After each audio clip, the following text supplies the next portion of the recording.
Cambridge IELTS 9 by University of Cambridge ESOL examinations, published by Cambridge University Press. This recording is copyright. CD 2. Test 3. You will hear a number of different recordings, and you will have to answer questions on what you hear. There will be time for you to read the instructions and questions, and you will have a chance to check your work. All the recordings will be played once only. The test is in 4 sections. At the end of the test, you will be given 10 minutes to transfer your answers to an answer sheet. Now turn to Section 1. Section 1. You will hear a telephone conversation between a travel company employee and a customer. First, you have some time to look at questions 1 to 5.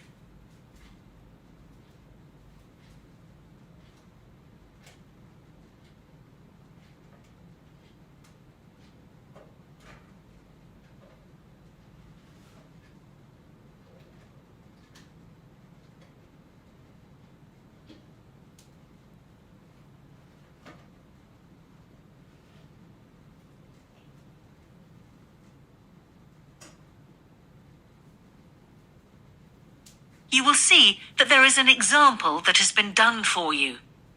On this occasion only, the conversation relating to this will be played first. Greek island holidays, can I help you? Yes, I hope so. I have a friend who's just come back from Corfu, and she's recommended some apartments in Arelis. She thought they might be on your list. Arelis, let me see. Can you give me the names?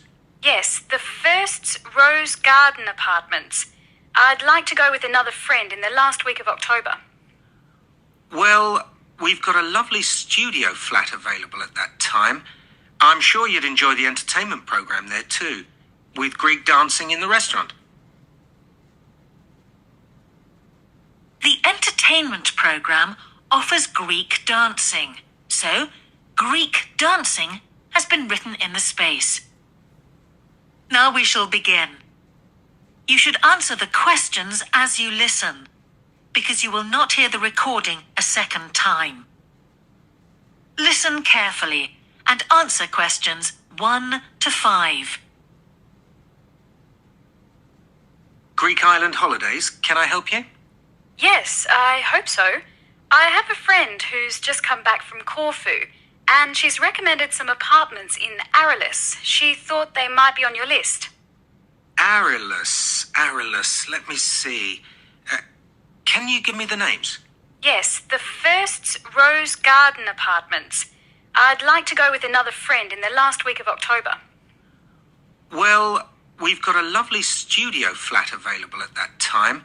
I'm sure you'd enjoy the entertainment program there too, with Greek dancing in the restaurant.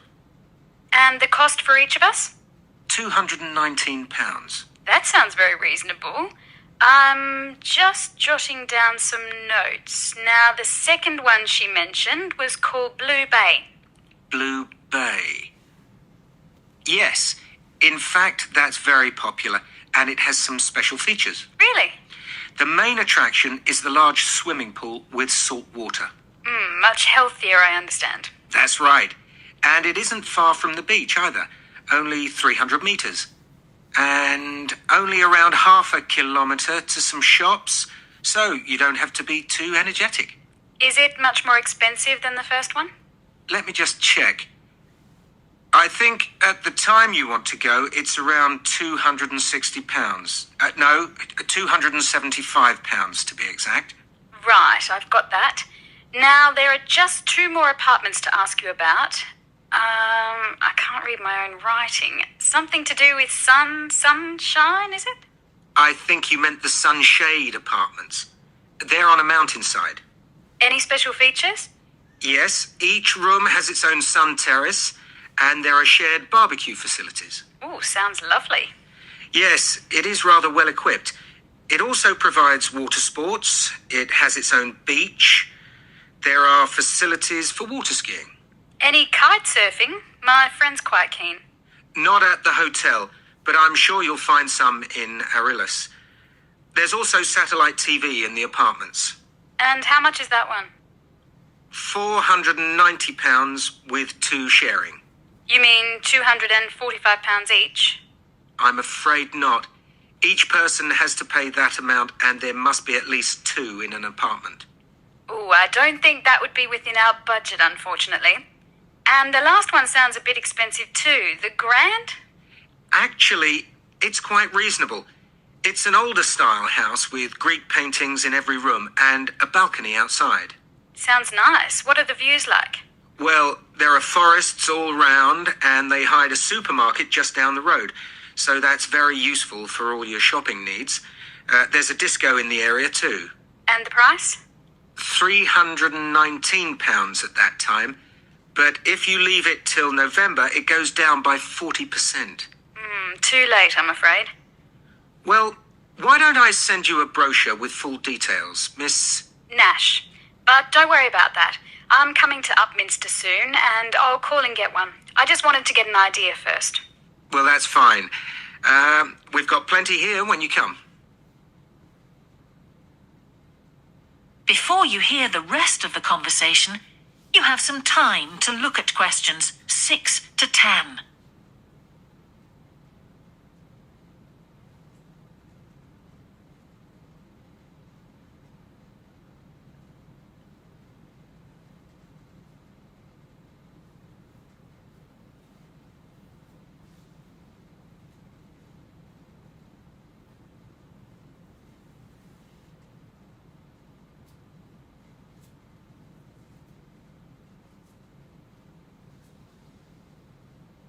Now listen and answer questions 6 to 10. If you've got a minute, could I just check a couple of points about insurance? I got one policy through the post, but I'd like to see if yours is better. Fine. What would you like to know? Well, the one I've got has benefits, and then the maximum amount you can claim. Is that like yours? Yes, that's how most of them are. Well, the first thing is cancellation. If the holiday's cancelled on the policy I've got, you can claim £8,000. We can improve on that, Miss Nash. For Greek island holidays, our maximum is £10,000. That's good. Oh, of course, our holiday won't even cost £1,000 together. It's still sensible to have good cover. Now, if you go to hospital, we allow £600. Yes, mine's similar. And we also allow a relative to travel to your holiday resort. My policy just says their representative will help you. You can see there's another difference there. And what happens if you don't get on the plane? Nothing as far as I can see on this form. Don't you have missed departure? No, I'll just jot that down. We pay up to £1,000 for that, depending on the reason. And we're particularly generous about loss of personal belongings, up to £3,000, but not more than £500 for a single item. Then I'd better not take my laptop. Not unless you insure it separately. Okay, thanks very much for your time. You've really been helpful. Can I get back to you? Your name is... Ben Ludlow. That's Ludlow. I'm the assistant manager here. I'll give you my number. It's 081 260 543 216. But didn't I phone 081 260 567 294? That's what I've got on the paper. That's the main switchboard. I've given you my direct line. Right. Thank you very much for your time. That is the end of section 1. You now have half a minute to check your answers.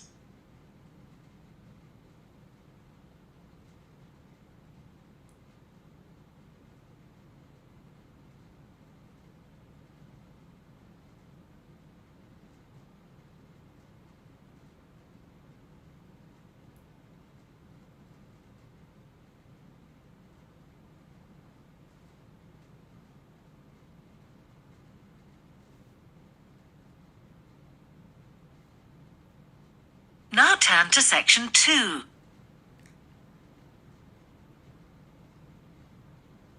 Section 2. You will hear a talk on local radio about a children's theme park.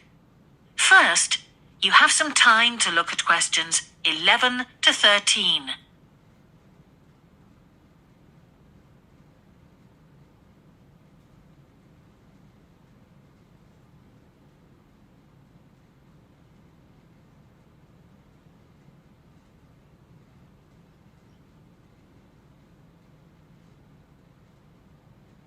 Now listen carefully and answer questions 11 to 13.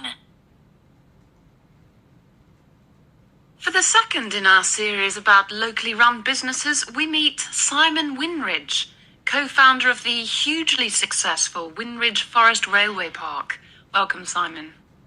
Now, perhaps you can begin by telling us a little bit about how it all started. Well, during the 1970s, my wife Liz and I had just acquired 80 acres of sheep farming land, and we decided to settle down and have children. Pretty soon we had a daughter, Sarah, and a son, Duncan. The place was wonderful for the kids. They particularly loved trains and gradually built up an enormous network of miniature railway track. I began to develop larger scale models of locomotives, but we didn't think anything more of it until I went on a trip to a theme park near Birmingham and decided we could do a much better job. So we set up a small one ourselves, based on the miniature railway, and we opened to the public for just a month that year, 1984, in July, our driest month, because our children said they didn't want our guests to have a miserable wet visit. I dealt with park business and Liz carried on with the farm work. It soon became clear that we were onto a winner. We began to extend the railway track and lay it among more interesting landscape by planting trees, which in turn attracted more wildlife, and by making cuttings through the rock. Nowadays, we're open all year round, and we're pleased to say that Winridge is one of the most popular visitor attractions in the area, with 50,000 visitors a year. 1.5 million people have been through our doors since we opened. Before you hear the rest of the talk, you have some time to look at questions 14 to 20.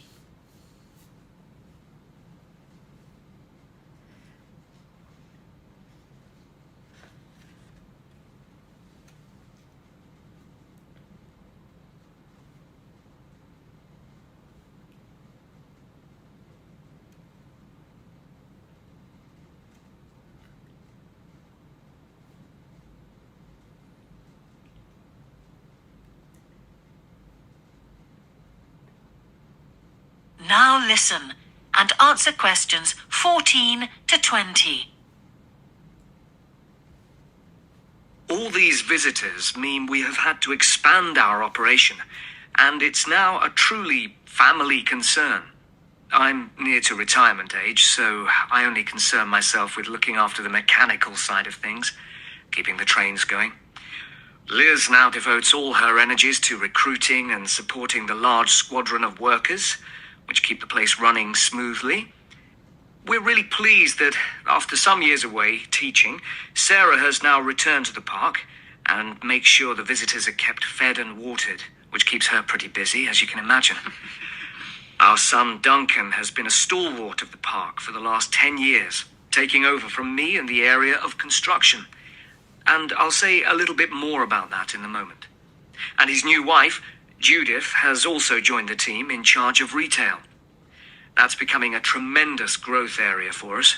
A lot of people want to buy souvenirs. Mm-hmm. So have you finished your development of the site for the moment? Not at all. We're constantly looking for ways to offer more to our visitors. The railway remains the central feature, and there's now 1.2 kilometers of the line laid, but we'd like to lay more.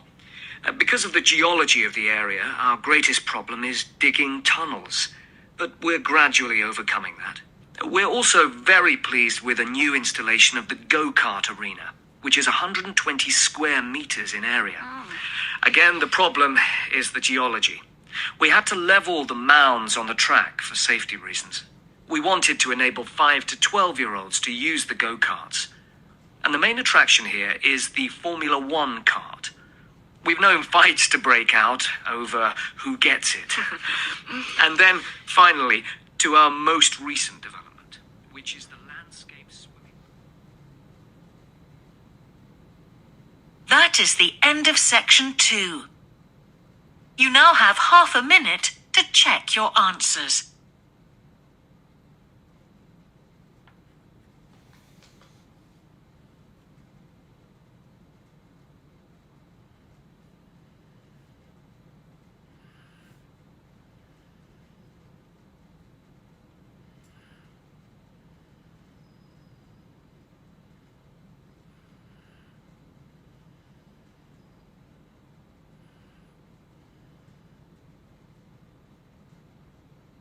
Now turn to section 3.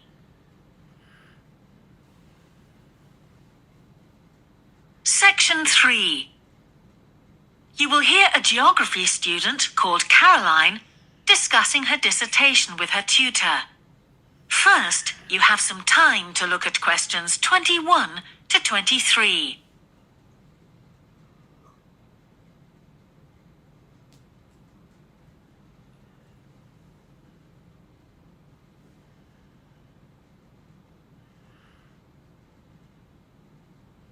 Now listen carefully and answer questions 21 to 23.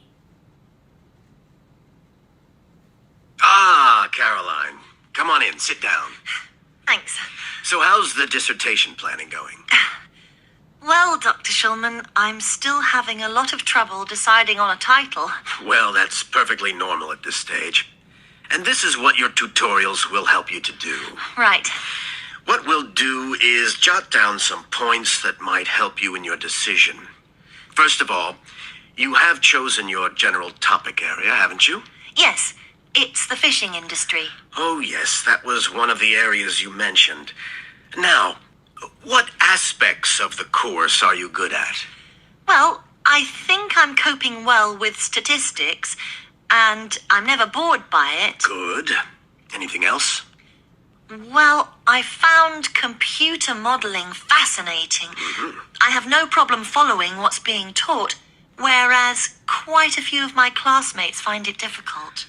Well, that's very good. Do you think these might be areas you could bring into your dissertation? Oh, yes, if possible. It's just that I'm having difficulty thinking how I can do that. You see, I feel I don't have sufficient background information. I see. Well, do you take notes? I'm very weak at note-taking. My teachers always used to say that. Well, I think you really need to work on these weaknesses before you go any further. What do you suggest? Before you hear the rest of the tutorial, you have some time to look at questions 24 to 30.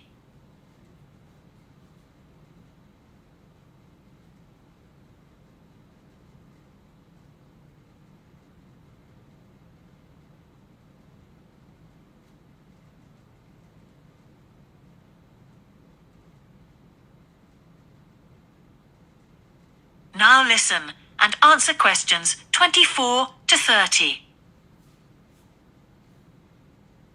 Well, I can go through the possible strategies with you and let you decide where to go from there. Okay, thanks. Well, some people find it helpful to organize peer group discussions. You know, each week a different person studies a different topic and shares it with the group. Oh, right. It really helps build confidence. Yeah. You know, having to present something to others. I can see that. The drawback is that everyone in the group seems to share the same ideas. They keep being repeated in all the dissertations. Okay. You could also try a service called Student Support. It's designed to give you a structured program over a number of weeks to develop your skills. Sounds good. Yes, unfortunately, there are only a few places. Ah. But it's worth looking into. Yes, of course. I know I've got to work on my study skills.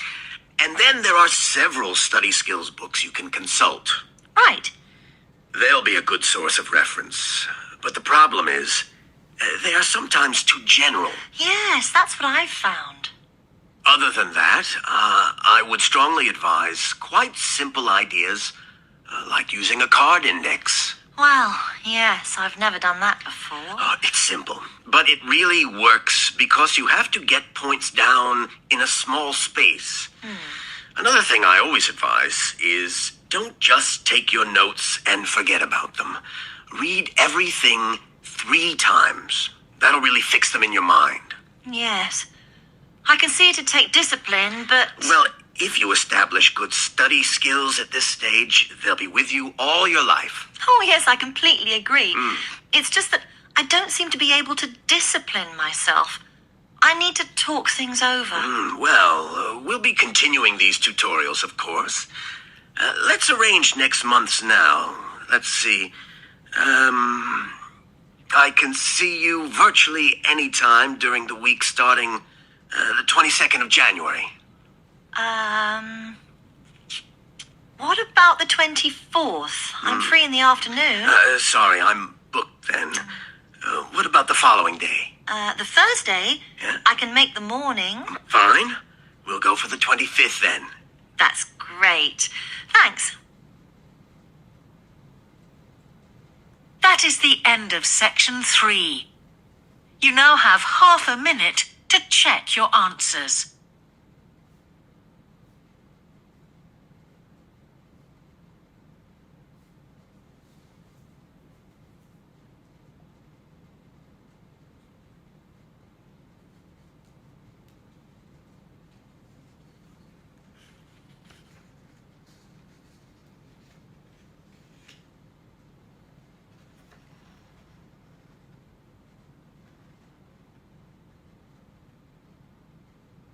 Now turn to section 4.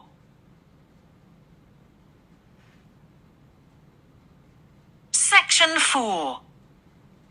You will hear part of a lecture about an experimental design for a house. First, you have some time to look at questions 31 to 40.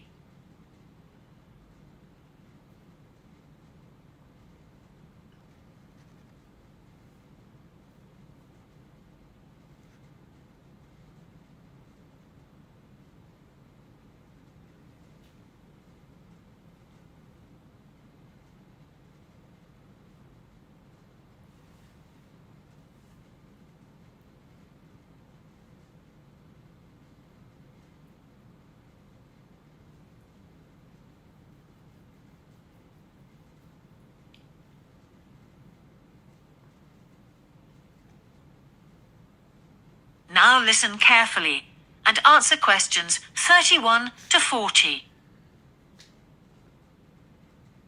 Good morning. In the last few lectures, I've been talking about the history of domestic building construction. But today, I want to begin looking at some contemporary experimental designs for housing. So, I'm going to start with a house which is constructed more or less under the ground. And one of the interesting things about this project is that the owners, both professionals but not architects, wanted to be closely involved, so they decided to manage the project themselves. Their chief aim was to create somewhere that was as environmentally friendly as possible. But at the same time, they wanted to live somewhere peaceful. They'd both grown up in a rural area and disliked urban life. So the first thing they did was to look for a site, and they found a disused stone quarry in a beautiful area. The price was relatively low, and they liked the idea of recycling the land, as it were. As it was, the quarry was an ugly blot on the landscape, and it wasn't productive any longer either. They consulted various architects and looked at a number of designs before finally deciding on one. As I've said, it was a design for a sort of underground house, and it was built into the earth itself, with 2 stories. The north, east, and west sides were set in the earth, and only the sloping south-facing side was exposed to the light. That was made of a double layer of very strong glass. There were also photovoltaic tiles fixed to the top and bottom of this sloping wall. These are tiles that are designed to store energy from the sun. And the walls had a layer of foam around them too to increase the insulation.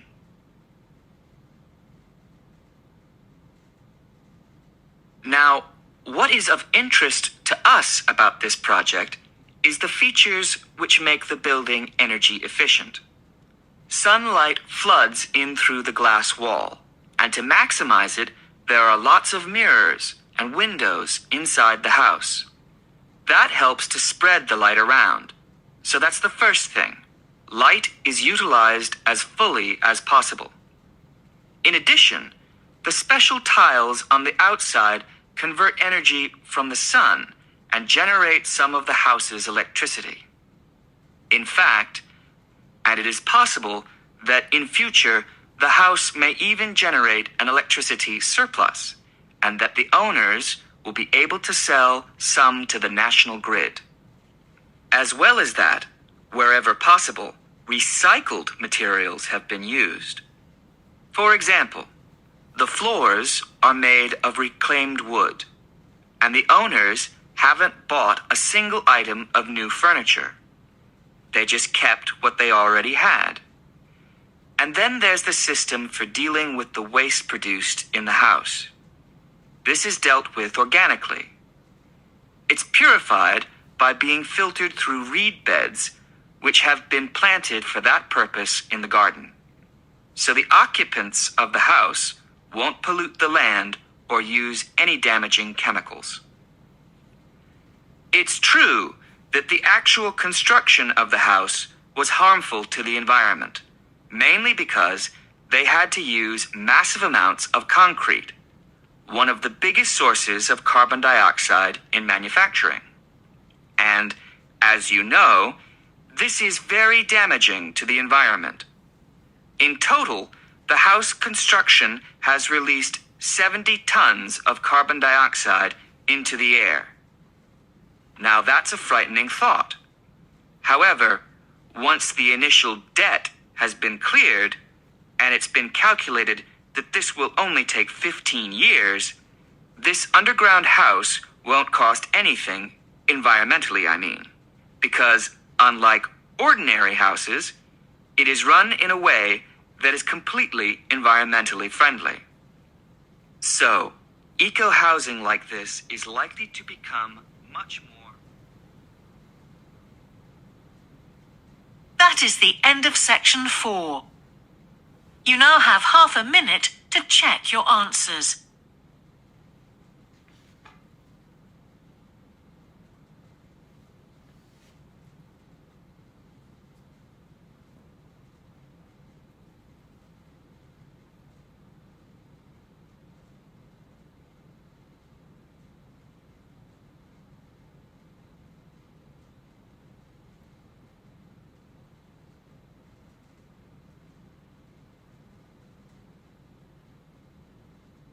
That is the end of the listening test.